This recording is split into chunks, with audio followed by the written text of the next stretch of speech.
Bueno, yo estoy realmente impresionado de ver esta historia que podría denominarse una especie de historia de pájaros y escopetas. Los acaparadores de tierras campesinas e indígenas quejándose por la movilización indígena reclamante de tierras. Voy a referir un solo caso, señor presidente, que me parece supremamente ilustrativo. Tal vez 2 o 3 cifras porque no quiero agobiarnos de cifras. La concentración de la propiedad de la tierra en Colombia es dramática y de las más importantes del mundo, y tenemos uno de los Ginis más grandes del mundo. Nos acercamos a la unidad. El 1% de las unidades de producción más grandes tienen el 81% de la tierra en Colombia. El 99% de los pequeños y medianos productores disputan el restante 19%, el 99% de los aspirantes a la tierra. Lo cual, dicho sea de paso, está produciendo un efecto económico enorme. Se habla de un mercado restringido de tierras porque los grandes son tan grandotes que afectan la provisión de tierra. En Colombia es más caro el alquiler de la tierra por la concentración, y se da una circunstancia inédita, diría yo casi que en el mundo. Llega la violencia a zonas campesinas y en lugar de abaratarse la tierra, se encarece la tierra. Esto no ocurre en ninguna otra parte del mundo.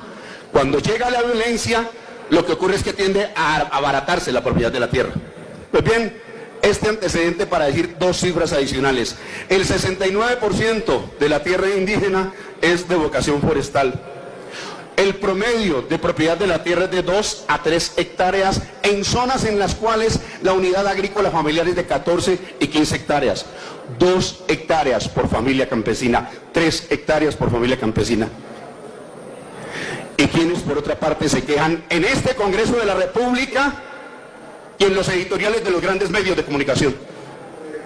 Voy a mencionar una sola empresa de las varias que informé, que investigué. Todavía duerme el sueño de los justos, un documento de la Contraloría General de la República que informa de 14 casos de acaparamiento de tierras documentados en este Congreso de la República. Tuve el honor de sustentar 11 de ellos. Voy a referir a uno solo, Río Paila, que se quedó con tierras indígenas y campesinas en la Orinoquía. Una historia truculenta de acaparamiento de tierras. Podría mencionar otro ingenio del Valle del Cauca, de mi región, Manuelita, que se quedó con tierras en Oroco y Casanare y en San Carlos de Guaroa, con el auspicio y la mediación de 2 narcoparamilitares así establecido por los departamentos de Estado americano, Helber Olcata Morales y Óscar de Jesús López Pescadadí, para mencionar unos de esos que se quedaron con tierras indias y campesinas en una zona altamente lacerada por la violencia. Esa es la otra cara de la historia que tiene que ser contada y que no aparece normalmente en los editoriales y en los grandes medios de comunicación. Podría mencionar Mayajuez, la familia Holguín Godínez del Valle del Cauca, para decir otros nombres, pero apliquémonos solamente a Río Paila. Uno de los casos más complejos de acaparamiento de tierras campesinas. No se olviden que las tierras baldías de la nación son por mandato legal y constitucional con destino a los campesinos e indígenas. Esos cabildos son los que tenían que recibir. ¿Cuánto? 40.000 hectáreas, y una operación matemática elemental nos informa que con las 40.000 hectáreas de Río Paila se le pudo dar tierra, ¿cuánto más? A 20.000 familias campesinas, si más no estoy de acuerdo con la proporcionalidad que estamos hablando aquí. Es impresionante lo que hace una sola compañía vallecaucana, con presencia en este Congreso de la República y reclamando airadamente por la aspiración de tierras de los indígenas. ¿Cómo lo hicieron? Crearon empresas fachadas para poder acaparar tierras con empresas fachadas y después englobarlas. ¿Dónde? En Santa Rosalía, Bichada. Asunto perfectamente establecido por la Contraloría. Esto ya no es solamente una versión parlamentaria, esto ha sido ratificado y documentado por la Contraloría, quien ordenó recuperar estas tierras campesinas y entregarlas nuevamente a quienes aspiran legítimamente a ellas.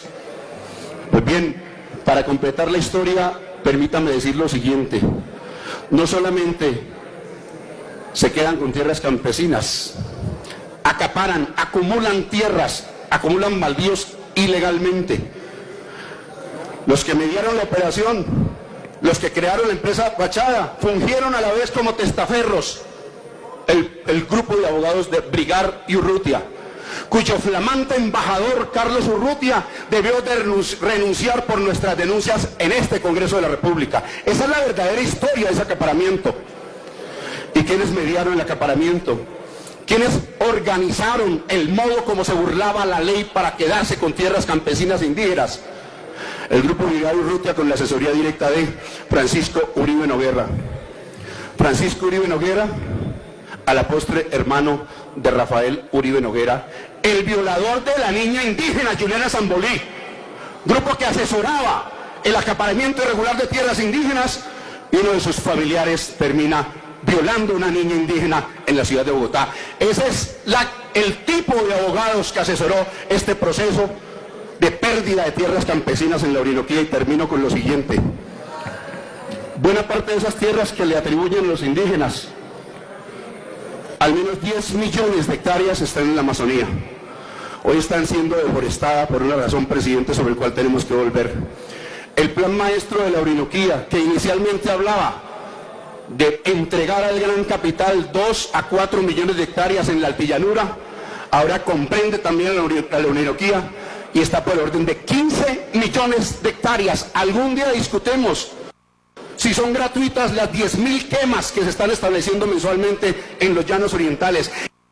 El 75% de la deforestación acelerada a que está sintiendo la Amazonía, y veremos a qué se debe. En próximo debate creo que completamos esta información, presidente, pero no puedo silenciarme cuando en este recinto los pájaros vienen a dispararle a las escopetas, o el gran capital viene a desdeñar de la aspiración india y campesina de tierras en Colombia. Muchas gracias, presidente.